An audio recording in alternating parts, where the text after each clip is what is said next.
সম্ভব তীব্র করে আমি সাইকেল চালাতে লাগলাম। তাড়াতাড়ি যেতে ভরসা হচ্ছে না, তবু উত্তেজনায় আপনা থেকেই দ্রুত বেগে পা ঘুরছিল প্যাডেলে। সেকেলে বিএসএ বাইক আমার মনের শাসন না মেনেই সে যেন শোঁ শোঁ করে উড়ে চলল। থামো এসেন, থামো! অন্ধকার ছিঁড়ে যেন তীরের মতো স্বর উঠে এলো। প্যাডেলে আচমকা পা থেমে গেল আমার।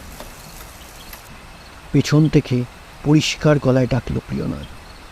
অত তাড়া কিসের হে?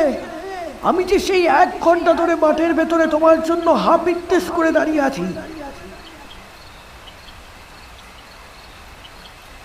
বিস্ময় এবং আনন্দে আমি সাইকেল থেকে নেমে এলাম। অন্ধকারে দেখা গেল পেছন থেকে প্রিয়নাথ দ্রুত আমার দিকে এগিয়ে আসছে। ব্যাপার কি হে? সেই 7:55 ট্রেনে নেমে এতক্ষণ মাঠের ভেতরে কি করছিলে?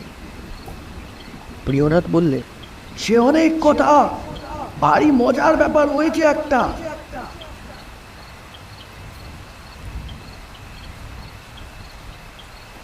এই বর্ষার রাতে মাঠের ভেতরে কি এমন মজার ব্যাপার হতে পারে? আর তোমার সাইকেলটাই বা গেল কোথায়?